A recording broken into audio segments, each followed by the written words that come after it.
Welcome to the Construction Brothers Podcast. I'm your host, Tyler Campbell. With me, like he is every week, my brother, Eddie Campbell. What's up, Tyler? Not much, Eddie. This week, we are talking about eye-opening trade research.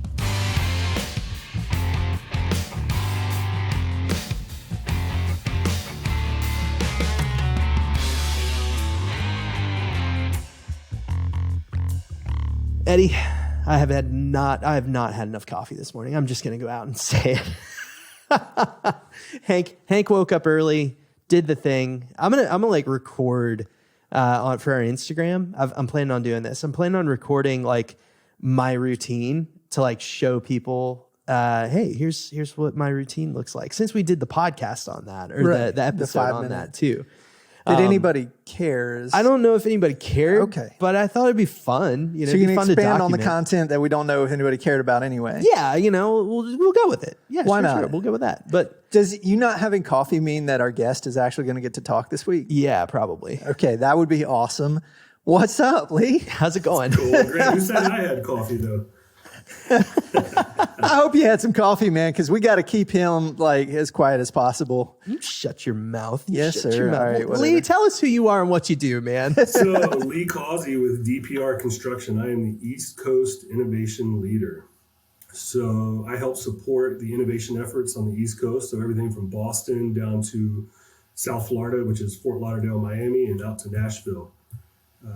I'm here to remove roadblocks and connect dots. Help people make their dreams and ideas a reality. So you doing that through like software or like physical hardware? Like what's the mixture there of your focus? Is it all of the above? It's unique for every instance, right? There is no one size fits all. There is no magic bullet that would solve everybody's problem or everybody's solution or fits every scenario. So we have to adapt and figure out what the correct fit is for each project, for each individual, and go from there. So sometimes it's a software solution, sometimes it's a shoulder to cry on, sometimes it's a new tool, sometimes it's a robot, sometimes it's a simple pat on the back. You never know. Well, we had you here this week to tell us about Problem Place, which is a really interesting kind of thing that you've done with DPR.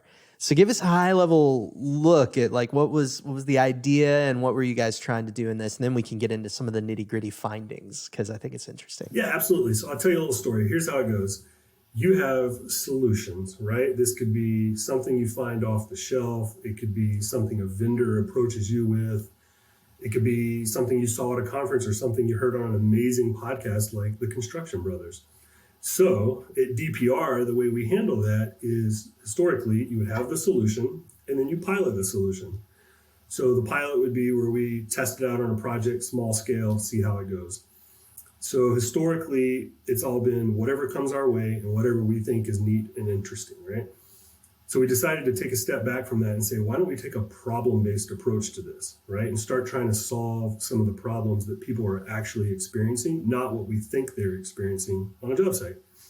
So in that, over the past year, I've developed let's call it a workflow within a software that helps us collect problems, sort the problems, prioritize the problems, and then we can kind of float the top problems to the top and then approach those. So we're strategically solving problems for innovation instead of looking at shiny objects or whatever we just happen to think is interesting based on our biased view.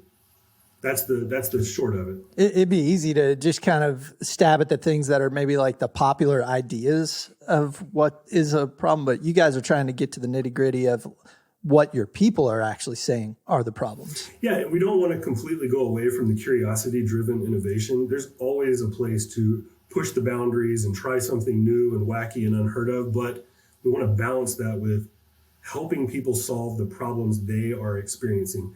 And I'll tell you this, a lot of smart people are in construction and have been here for a long time, but it's very hard for the individual who's kind of progressed out of the field to still relate to the individual, framing up concrete in the mud when it's 150,000 degrees outside and it's pouring down rain and he's getting eaten by mosquitoes.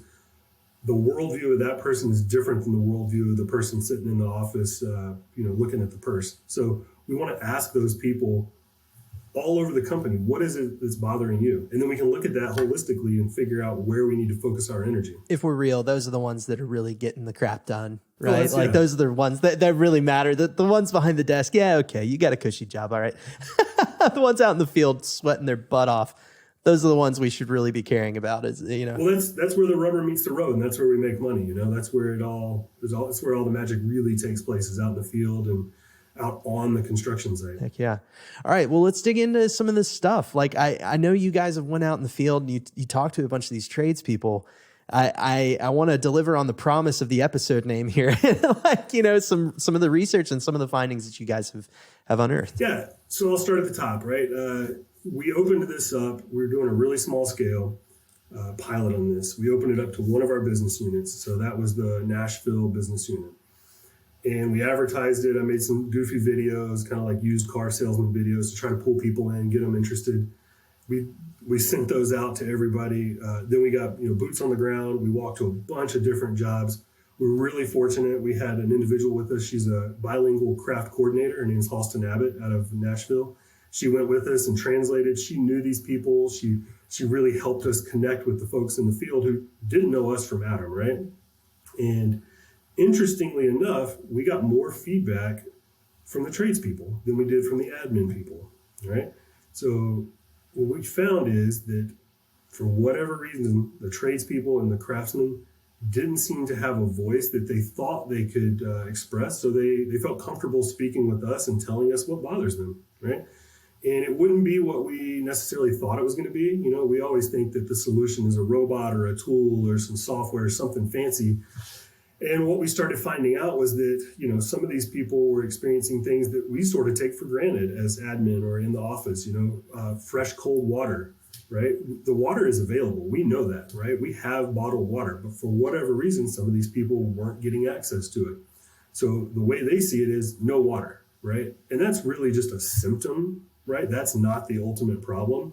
We can get them water, but why are they not routinely getting the water? Or, sunbrims for their hats, shades, simple thing. Those exist. We sell those internally. We can get those to job sites, but where's the breakdown coming from that's not getting those to the people?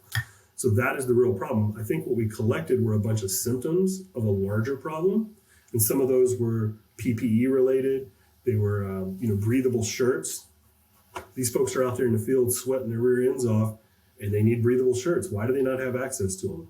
We haven't necessarily gotten to the bottom of the root cause on this, but what we're finding is that a lot of these things they shouldn't be problems. I don't want to say they're not problems, because they are problems to someone, but holistically, they shouldn't be problems. And we would have always just taken for granted that these folks had these things had we not asked. That's where the real magic is. We finally took the time to ask people, what is it that's bothering you in the day-to-day? And come to find out, it's things that we just assumed weren't problems, right? Does that make sense? Yeah. I want to highlight something you said in the pre-call. We were talking and you said, you get into this innovation spot and you figure let's find the next robot to change the world. And then you start throwing these questions out there and the answers you're getting are a little different than expected. I love that. Yeah, it turns out there's a much more human nature to solving some of the problems. One of my coworkers, Josh DeStefano, said recently, the most innovative tool we have is right between our ears, right? That's our brains. We can talk to people and have a human approach to solving some of these problems. And we're going to get a lot further than we are if we throw a robot or a new solution or a new software on the job. Obviously a drill has a different place than a hammer, and it's sometimes better, but sometimes you just need a hammer, and sometimes you just need to talk to somebody and get, be simple with it. Less is more sometimes. Using the KISS method all the way through. Right? Keep it simple, stupid. You're hitting the low-hanging fruit too. Yeah. I mean, that it would seem is like you said, not a problem, but it obviously was manifesting itself in the field. You don't know how many other people are feeling like that. And it's an easy to address problem too. Let's do something about that. We can knock that out. So that migrates to the top of the list, right? We're going to knock this down. And then the idea is, all right, we've gotten that kind of cared for. And then it's well, what else, right? So as you're stepping through the list, what other kind of things started coming up and cropping up for you? I'll tell you, one thing I like about that analogy, pick the low-hanging fruit, right? when you say that, everybody thinks, oh yeah, we'll pick the apples that are hanging the lowest. No, let's go pick up the watermelons, right? That's the lowest hanging fruit. Let's go grab the watermelons off the ground if our goal is to pick up fruit. So I always love that analogy. But yeah, some of the things we were finding, let's see, water, protective eyewear, right? Lighter, more powerful concrete tools, right? And we're seeing a lot of that in the industry with, the Hiltis and the Milwaukees of the world, where they're having anti-vibe tools that come out. Come find out some of these guys haven't seen that stuff. They haven't tried that stuff. And when we say, oh, we have that tool, you didn't know? And they go, no, we didn't know that. Oh yeah, we have access to that. Let me make a couple phone calls. We'll get you one out here tomorrow, and you can give it a go and see if you like it, and then we'll hook you up. We'll get you going on that. I'll give you an example. When we were out there doing this, we just happened to have Hilti with us for a lunch and learn situation, and they had a backpack vibrator, a battery powered backpack vibrator. And our concrete crews were like, oh my goodness, can we try that? And they immediately threw one on, started trying it. They're like, this is amazing. They were like, this is what we've been looking for, something just like this. It's kind of fun to be there and connect those dots for, I didn't know that was a problem. I'm sure somebody did, but I have a connection to the manufacturers sometimes, and we can help these folks out with these tools. I mean, dude, that's amazing research for the tool providers as well, like for the manufacturers like Hilti, and like that's huge. Getting boots on the ground research done for them. And if the people don't know, then they can't get the testing done too. So it's just, it's win all the way around. It's fun to me. I remember getting like a Carhartt shirt with a company logo on it back in the day and thinking I had struck gold. Like, oh my gosh, they gave me a free shirt, like a button down Carhartt. You get new tools, you get your trailer outfitted with something, you get a thing that's making your life easier.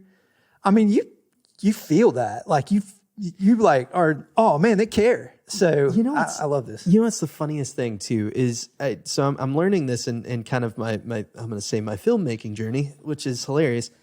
If you feed people well, they will love you. So it's not the equipment necessarily that you give them. Yes, it can be, of course. You want to give them good tools, obviously, but like it can be just little simple things, Take care of them. Just taking You're care of them. feeding their soul, kind of, right? Right. You're feeding their well-being. Yeah, and I think that sort of stuff helps develop trust and might reduce turnover as well, right? Like that reduces people leaving you because they're like, oh no, like I feel cared for here. I get treated well here. Yeah. You know what's interesting is when we went out there and started talking to these tradespeople and craft workers, they were very reluctant to speak with us. They thought, here's some corporate guys. They're here to ask me questions and then get me in trouble, right? And we had to kind of pivot our message to say, no, we really want to know what's bothering you because we can't fix it if we don't know, right? And it took a little bit of finessing to get the message right, but once we did, I mean, they just opened up. We had a QR code. They could scan it and type in their own thing anonymously or put their information in if they wanted it. And these folks they lit it up. Once they found out we weren't there to like get them in trouble or rat them out, it was amazing what they were willing to share, and they were very excited that we were asking. I think that piece alone goes a long way, right? It showed them that we cared enough to walk out there and ask them instead of just assuming that they had this problem or that problem and then trying to slap Band-Aids on it and not really addressing it. What's really interesting is something that Eddie and I have had conversations about is like it matters that you actually execute and you actually make change where you can. So they can actually see that, oh, my feedback actually did get taken into consideration. So often people are like, oh, let's run a survey. Let's do a thing. And I've fallen victim to that. Like, let's do a survey. But you ask a question that you're not able to fulfill on that thing too. So I feel like a lot of times the big toe stump that a lot of companies have is they will ask questions, but they're not actually prepared to deliver anything. So you have all this data, but you're not actually doing anything. And I think that's where you're kind of falling in is like, all right, let's make sure that we actually get this stuff done and remedied. Yeah, and that was a big part of us walking into this is we had to know that we were going to be willing to close the loop, right? Everybody's been asked a question before and never gotten an answer, right? I mean, that's just the way of the world. But one of our big things is closing that loop. I'll give you an example for the individuals that wanted lighter, breathable shirts. We're actually just going to have some made up for them. we're going to fix the problem, the real problem on the back end, but the front end problem is they don't have shirts, right? So we're going to get them some made up from the innovation team and just make that a gift. Like, thank you for participating. Thank you for being a part of this. Have this shirt, you know, the Carhartt shirt, but it's going to have innovations logos on it, and show these people that we can actually close the loop. Another thing we're doing is we're going to, actually right after this call, I've got a call with the business unit leader from Nashville, and I'm going to explain all these problems to him. Let's call them opportunities rather, and let him know what his people have said, right? And he's committed to following up on this in a quarterly meeting or some sort of meeting where he can speak back to the people. Like, we heard you. These are the things we're making change on. These are the things we're looking at. For whatever reason, these are the things that need to kind of remain the way they are. And here's what we're doing about it. So we were very clear up front. Just because you report a problem doesn't mean we can wave a magic wand and solve everything. We had to be very clear on that, because I think oftentimes people can fall into the trap of, oh, I told somebody who promised me they could change the world, and that's just not reality, right? So we were very clear up front that we would do our best, but no promises. And I hope that message was received. I think it was. What's one of the more actionable things that, like, if you had anything you've been able to put in somebody's hands that you're just like, man, that was a feel-good moment? You know, okay, are you familiar with DOCA forms? Yeah. Yeah, so we went out and talked to some concrete folks. They immediately said, we need lighter yet stronger DOCA forms, right? Immediately, one of the guys that was with us was like, yeah, let me call my formwork guy. He sits in Austin, Texas. He's got a solution for this. We've been piloting it down there. It's instead of being steel, I believe it's an aluminum frame DOCA form, but it doesn't have like a super thin wall on it. So it remains strong and sturdy, but it's lighter. So we're immediately going to get that out to these folks in Nashville and see what they think about it. I mean, all that took was a one phone call connecting the right dots for them to come together and see that there is a different way to do this. I feel like you can't expect your super, your project manager to be the one completely in charge of all of this stuff in a lot of ways. I mean, it is part of their responsibility. I get that, you know, you care for your people and stuff, but like, there's so many little things that they would have to chase down every single day on top of everything else that they're doing. So it's good that you have a team that can come in and help kind of refine some of those different areas out for them as well. And you have some more support. I don't know. I guess my question is more like, how do the supers feel about this? How do the project managers feel about this too? I would imagine good. Do they feel relief that some of these things are getting done? Absolutely. They 100% do. And that's kind of been our business model the whole time, is connecting the dots, trying to understand that nobody in the field, or anywhere for that matter, can know everything about everything, right? But if we collectively pull our eyes and our ears and our minds, we can connect dots on the back end. And that's largely what the innovation team does, is connect dots and remove roadblocks. So I'll give you an example. We have what's called the innovation core group, right? I am one person who supports 13 business units, but I have an individual in each business unit who then has 3 or 4 individuals, a volunteer army that work together in that office to kind of be the eyes and ears of innovation. So we come together as a group, we cross-pollinate, share ideas across business units, and then we can grow that much faster. So what somebody's doing in the Northeast might be different than what somebody's doing in the Southeast. But when we come together on these meetings, they can share ideas and learn and grow from each other. Same thing with the DOCA forms. The individual didn't know, no harm, no foul. How could he know? He can't know everything. But if we speak up, share our ideas, next thing you know, we can solve a problem. Yeah, it's amazing how many times information just kind of, it's sitting there, it's ripe for the picking. We're just not sharing it. And that's even internally. Yeah. It's particularly, I mean, DPR is quite a large organization. So across all these business units, it's got to be incredibly hard to get that that seamless look that is like, we are DPR everywhere, right? Yeah, there's a lot of comms and brands and marketing people that focus really hard on that, trying to make sure we all look the same. I will tell you, from the innovation side, we actually have a platform called Idea Mill. So it's where we store everything about solutions, everything about pilots, and now everything about problems. It's also a place where we're going to start tracking our R&D efforts. That platform is available to every single employee within DPR through their sign-on credentials. So they can get in there and see what a team in the Southeast is doing on a solution and what a team in the Northeast is doing on a solution without having to ask anyone. You can just log in and see. Digging a little deeper into that kind of platform, I think I know what it is. Can you divulge what sort of platform you guys use for that for other people? It's called Bright Idea is the company name, and they sell a platform that allows you to customize it to your kind of needs for idea management, solution management. A lot of companies use it for like if they want improvements to a software, you can submit those and then you can vote on them and organize them. And you kind of have to get creative and customize it on the back end. But we've used it as like an innovation platform. And that might be its cause, but that's how we're using it. I know Hamza Shambari, who we've had on the podcast multiple times, over at Disrupt Tech, Haskell. They're I think one of their clients that they put out on the website and stuff for Bright Idea as well. So I wanted to at least say that to make sure that people knew this wasn't something that they would need to build from scratch. Like, this is not something on your website that you need to, have this massive wiki sort of effort that you put together, hire this massive team. This is kind of a platform that you can go out and get and use and deploy into your own organization pretty quickly. And you don't need a programming background or anything of that nature to make it work. It's pretty, fairly user friendly. And their support teams are pretty great in helping us, customize it if there's something that we can't do necessarily. They're great.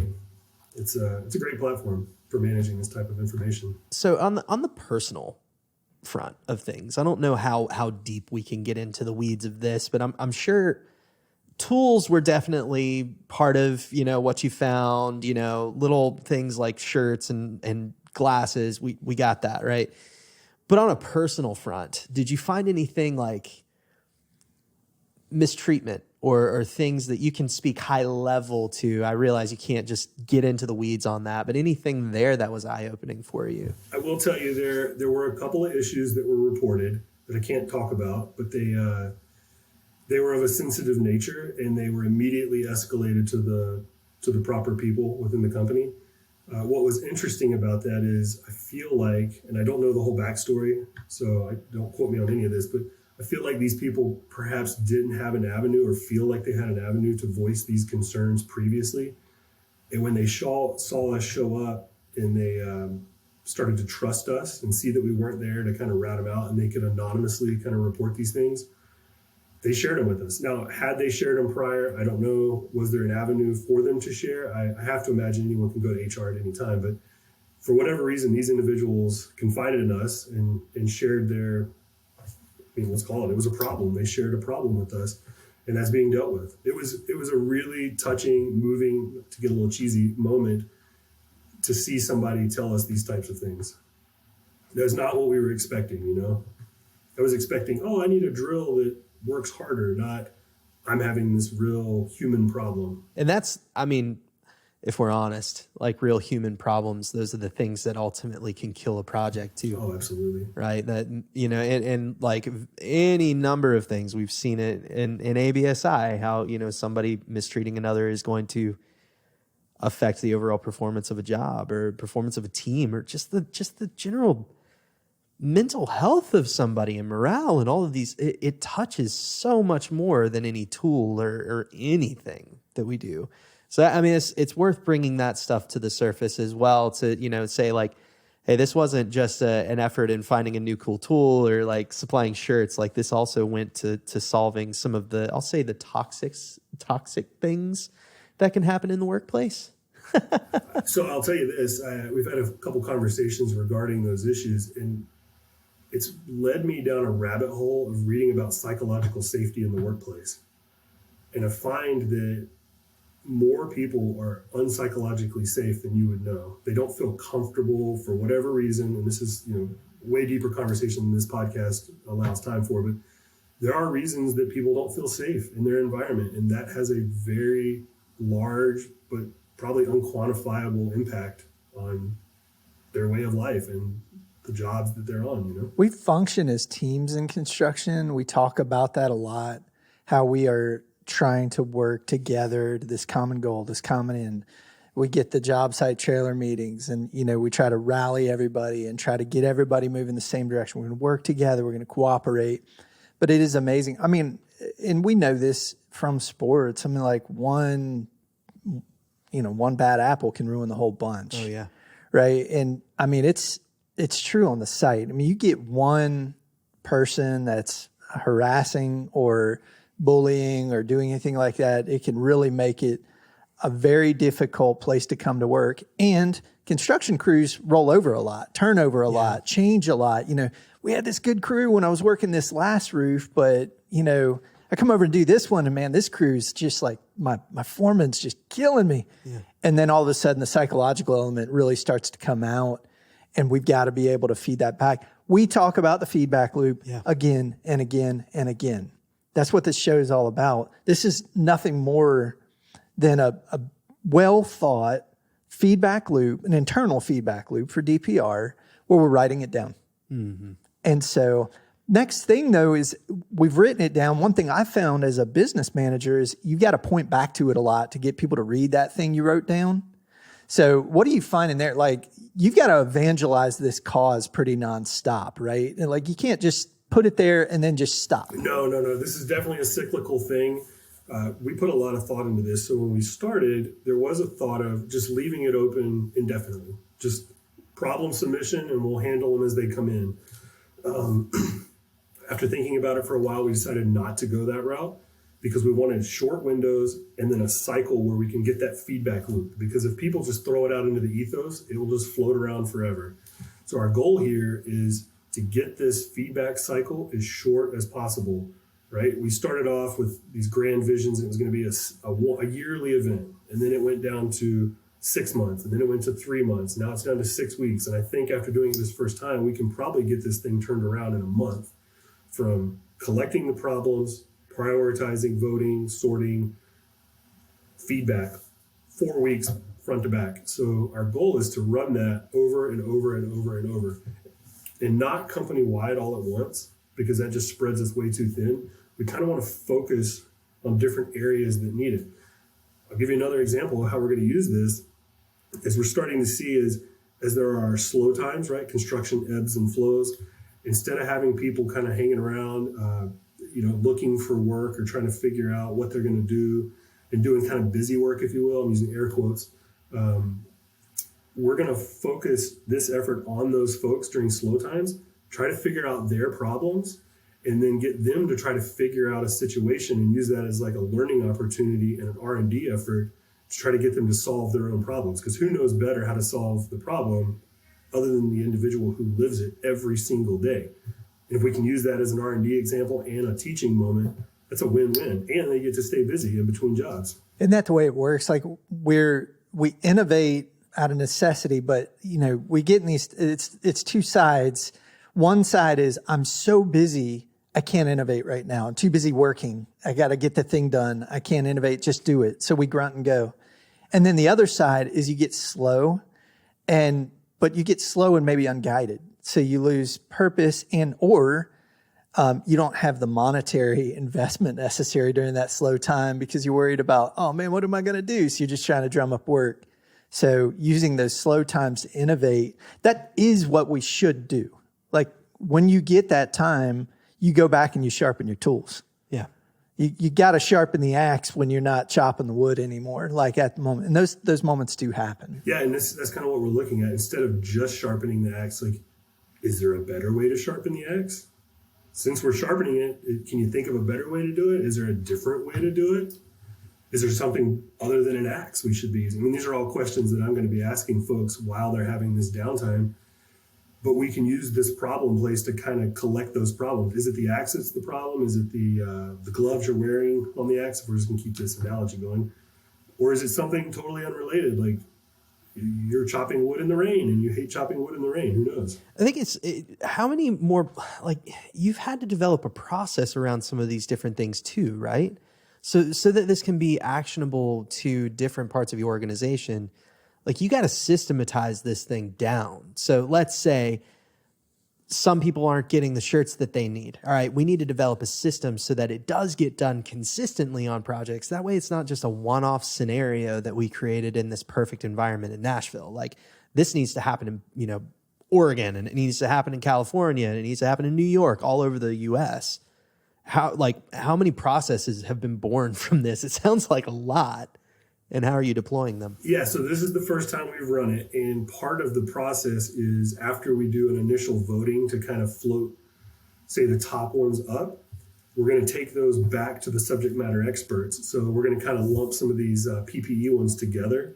And then we're going to go back to our supply chain through OES.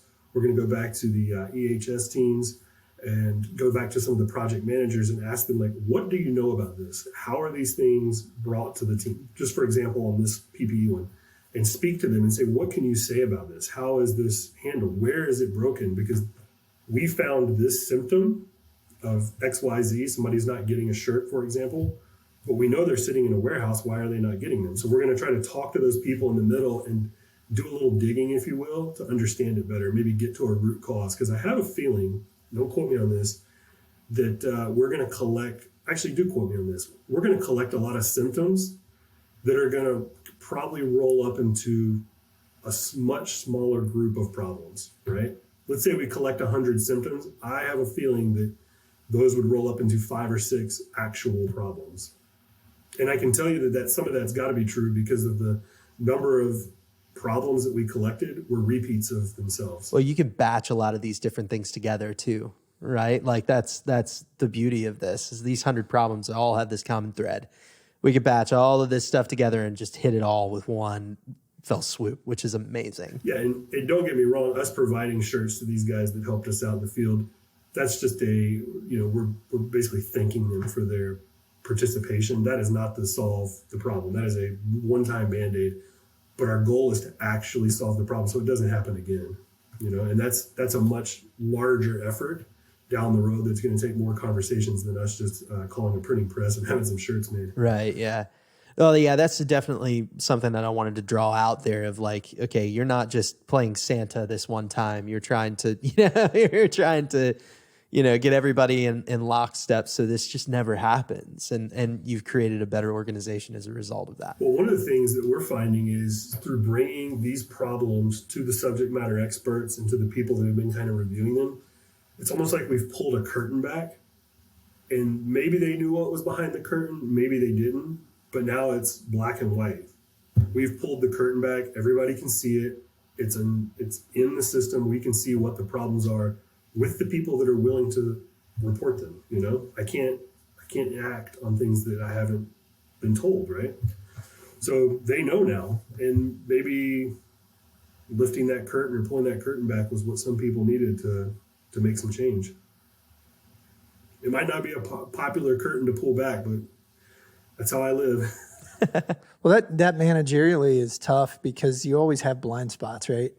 I mean, managerially, it's very hard to see all of everything, to see those blind spots. And this is the people that are, frequenting and using and are the endpoint of what you do.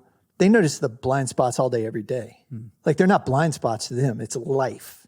And so you might not be trying to do anything to make their life worse, you might have a heart to try to make their life better in every way. But if you don't know, you don't know. Yeah. So, and if they don't say anything, you can't know. And I know a lot of those field guys, they do suffer in silence, just figuring, they don't care. Well, that's the reason that I was bringing up the supers and the project managers, right? It's that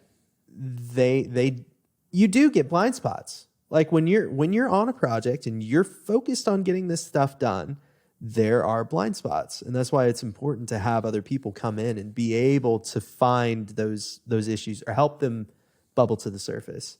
Because you can't expect your whole project team to constantly be aware of everything going on. There are going to be blind spots every time. I just remember having a very shut up and accept your fate attitude when I was out there. Like it's just a very just shut up and accept your fate, do your work. Yeah. Like, why are you complaining? And it's a job.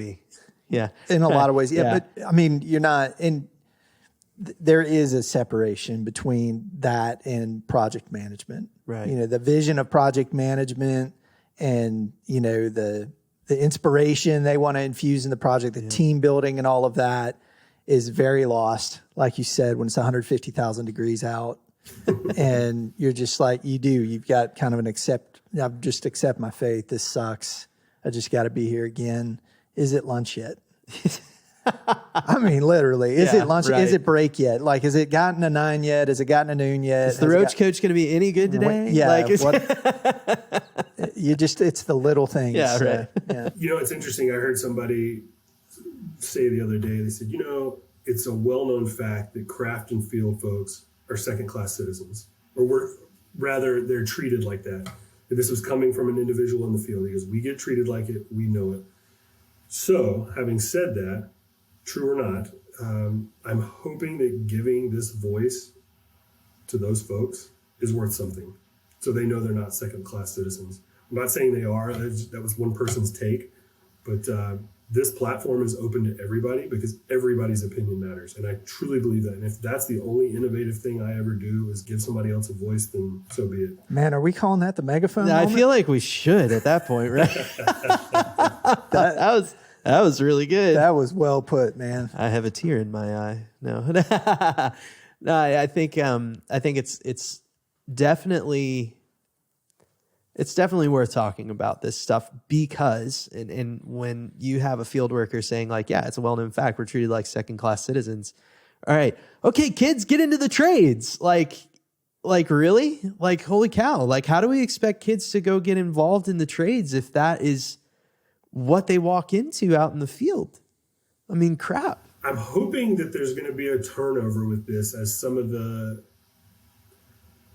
workforce ages out, because I feel like, and this is just my opinion, I feel like that's a dying mentality, right?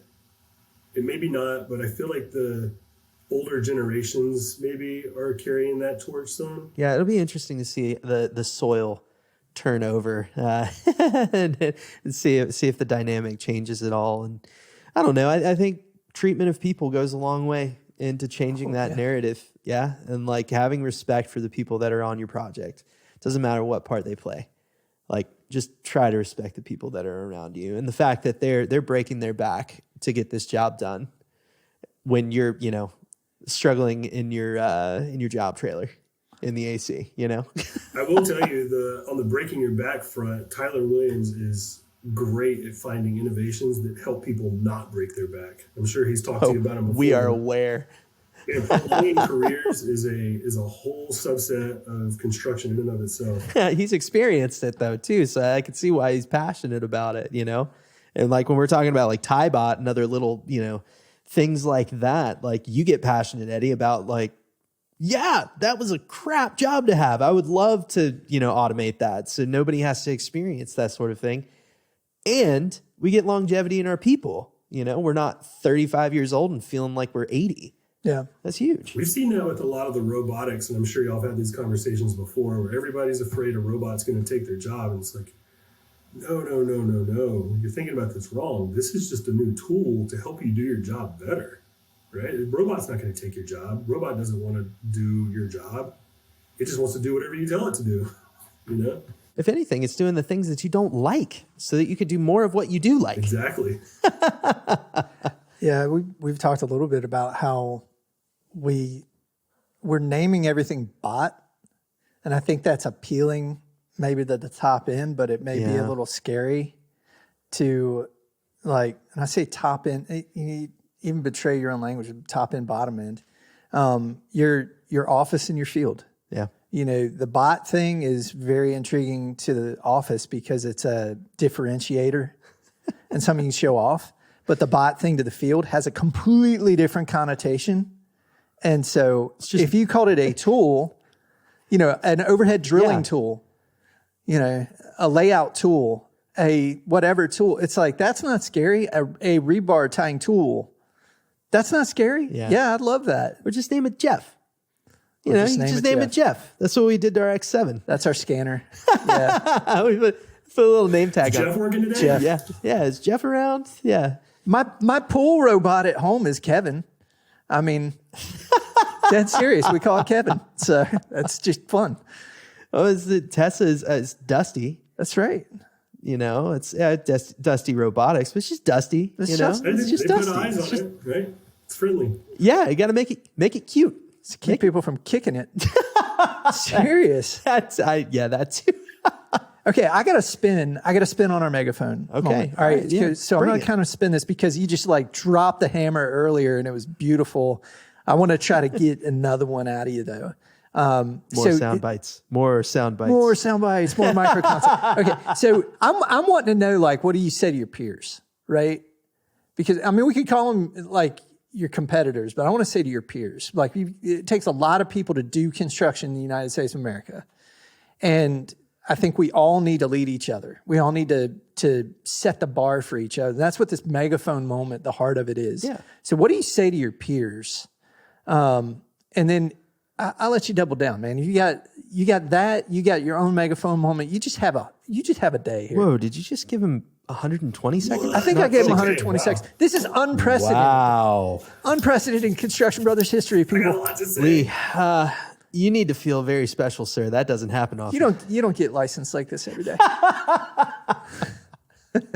And go. There you go. Yeah, so it's funny you say, what do you say to your peers? I actually texted this to my peers in a chat message recently. I said, they always say if you find the job you love, you'll never work a day in your life, right? And with innovation in construction, I was telling my coworkers, my team, I don't feel like I have a job anymore. I have my expenses covered to do the coolest stuff around with the smartest people. And this is not just within DPR. You've listed some other people on here, the Haskell folks. I get to work with these people, and I'm not alone. A lot of people do. If you're at a good company, you get to work with a lot of cool people. You get to do a lot of cool things. And heck, I should be paying DPR to be here, to be honest with you. And I want that for everybody. And there is a way for that to happen for everybody, but you got to work smarter, not harder, right? Look inside, the most innovative tool you have is right in between your head. Look in there and figure out how to do things that helps everybody, right? What's the old saying? A rising tide raises all ships. Let's raise the tide, raise some ships, make it better for everyone. Yeah, Tyler messes that saying up nonstop. So, Williams. No, not the Campbell. one sitting across from me. Shut your mouth. You shut your mouth. We do get that phrase a lot here on the show. Yeah. And I think it's just, Very applicable. it's applicable. We just need to keep reminding each other of that too. And say it right, like he did. And say it right. Anyway, Lee, thanks for joining us this week, man. We appreciate it. Thank you. I was going to also tell you, if you want another soundbite, the megaphone moment I've been having in my brain was... Yeah, you shorted him. I shorted No, him. no, You that's okay, shorted that's him okay. 60 All seconds. right, let's wrap I back was gonna up. say, Go ahead, Lee. we have core values here at DPR, and it's enjoyment, integrity, ever forward, and uniqueness. And my favorite one is uniqueness. And I would like for everyone on this podcast, all of your listeners, to go out in the world and tell the youth in their lives to be unique, take a different path. You don't have to go do the same thing everybody else is doing. You can go and find the coolest job you've ever had in construction if you just be yourself and do what you're good at. You can change the world through construction, quite literally. That's preach it, man. Trying. Preach it. All right. Told you to give him 60 more. All right. Are you actually done this time, Lee? I'm done. You're done? Okay, we're done with the show. Lee, thanks for joining us, man. Appreciate it. Thank you.